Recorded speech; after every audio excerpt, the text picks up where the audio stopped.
A god runs away and the entire world withers. A king is whipped by a priest's scepter only to stand up and kiss the weapon that struck him. Tonight, we enter the ancient world of Anatolia, where magic and theater merged in a riotous, multi-city procession designed to save the entire year. Slightly mysterious intro music begins and fades to background. Welcome, listeners of Veritas Antiqua. I'm your host. Today, we will journey together into the depths of the Hittite Purulliya festival to uncover the secrets of this ancient imperial myth. This deep dive takes us through ritual calendars, vast royal entourages, and some truly startling acts of symbolic drama. It really does. What we're examining here is maybe the single most important ritual in the Hittite world.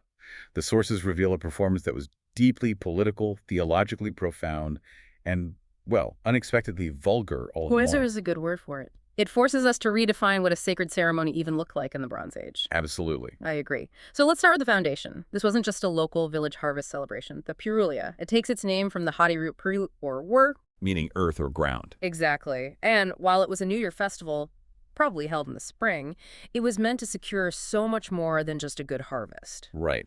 Its primary function was validating the king's rule. It was this massive public display that was meant to ensure health, success, and abundance. But the bottom line was always about securing and projecting the new king's legitimacy.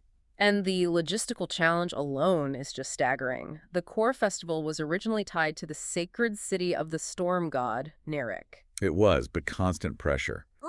Invasions from the hostile Kasha tribes meant the Hittite administration had to actually move the main cult center. They moved it. They relocated the entire celebration to Hakmish. They essentially exiled the storm god's worship until Nerik was finally retaken much, much later. So this was less a local observance and more a statement of imperial power. And infrastructure, really. Yeah. The royal court had to travel across the entire empire just to execute this one crucial ritual. It's a huge undertaking. We know the itinerary was vast.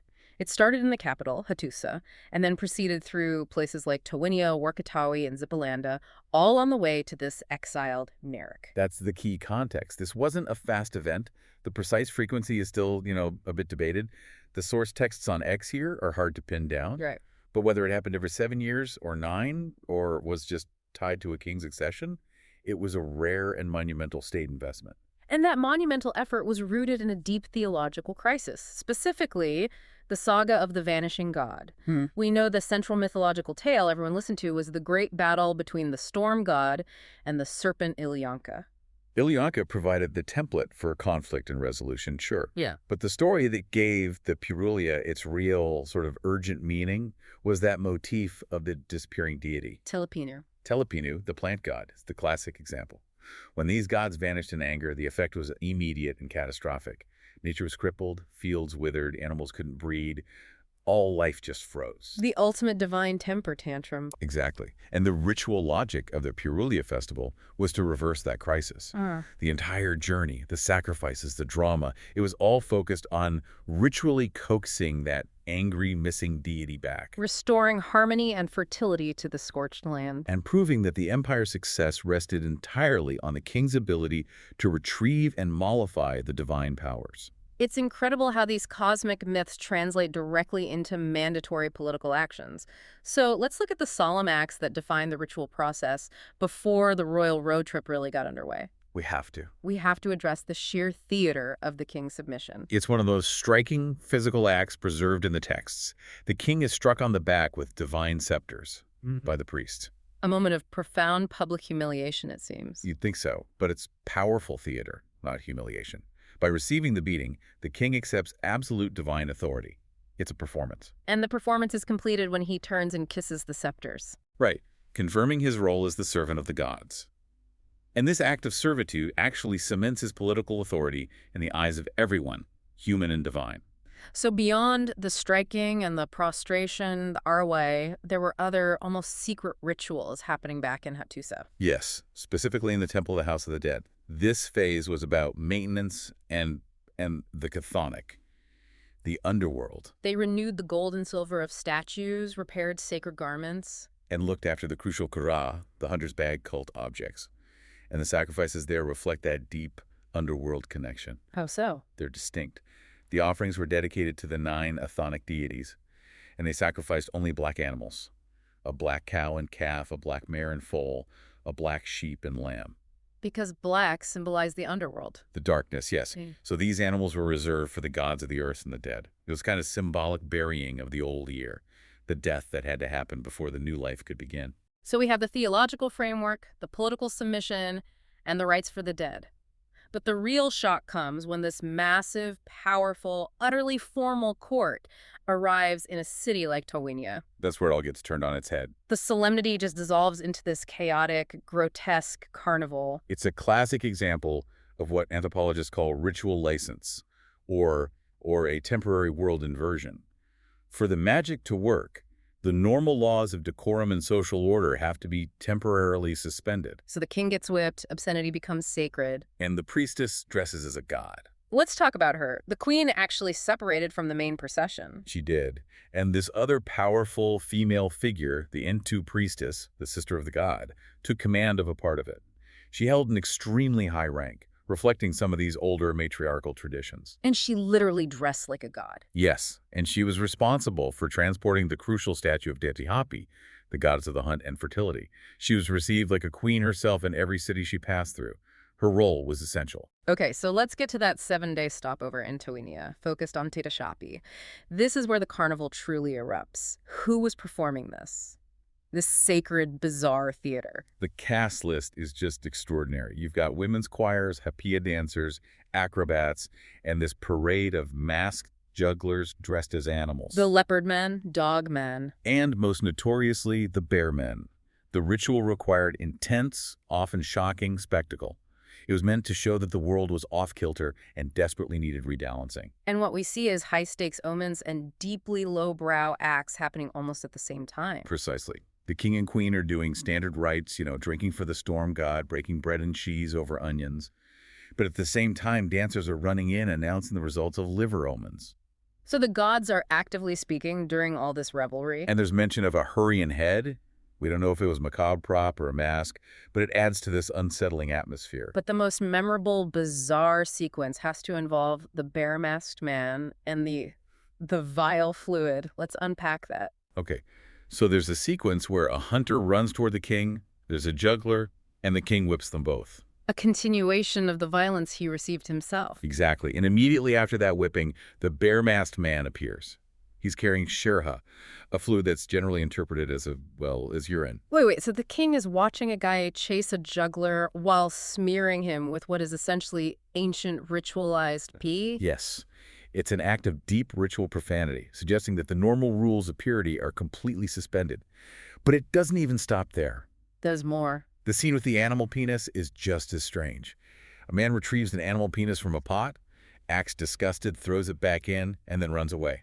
And he's pursued by whom? By the dancers and that same bear-masked man. It's pure, theatrical, chaotic farce embedded directly into the state religion. It's an explosion of license. And while all that's happening, the goddess Tetashapi had her own highly specific ritual going on. Right. A live mountain goat kid was tied to a spring as a decoy. This wasn't a sacrifice. It was a magical lure. To attract wild animals for the huntress goddess. To ensure an abundant hunt for the entire year.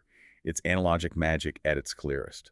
So after the chaos of Towenia, the royal retinue moves on to Zippalanda, and the tone shifts again. It's back to solemn, direct revival, focused on the storm god. The king travels to Mount Taha, where the stele of the storm god is located. This is the moment of crisis resolution for him, and we find one of the most powerful direct commands surviving in any Hittite text. The storm god's man shouting, "Arise, wake from your sweet slumber." Exactly, it's a direct, desperate command. And this was paired with ritual action. Giant torches were burned before the god's statue. To literally burn away his wrath. That was the belief. Then a ram was sacrificed and burned outdoors, and the fire was ritualistically extinguished with beer, marking the end of the anger. So once the divine wrath is dealt with, the social side kicks in again, but this time it's targeting the young male nobility. This is a fascinating glimpse into their social structure. After the libations, the male retinue, princes included, all proceeded to the Arzana house. Which was a what, exactly? The sources describe it as a place for entertaining foreigners, sort of like a tavern or a house of assignation.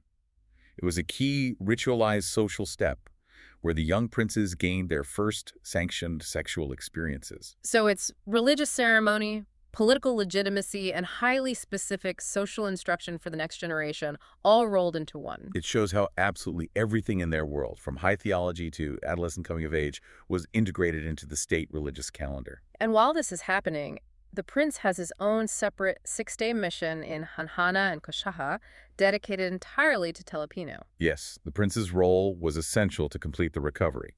On the second day, he performs the role of shepherd, leading animals around an altar for purification. On the third day comes the vital renewal of the plant god. The juniper trees. 2 fresh juniper trees are brought from Mount Katala and planted next to 12 stelae, explicitly making the juniper the renewed symbol of Telepinu. And on the fourth day, the cleansing rituals focus on drawing the god back from his wandering. 4 cult statues are carried on Telepinu's chariot down to a river for a magical cleansing. A red carpet is laid out, and as the statues are purified, girls sing the washing song in the ancient Hatti language. And this cleansing immediately precedes the culmination of the entire story. It is the dramatic payoff.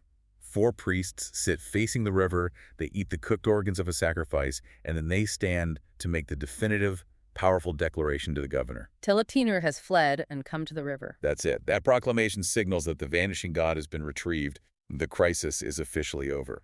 With the god restored, we get this one final unique act on the 5th day, the communal roof repair. This is one of my favorite details.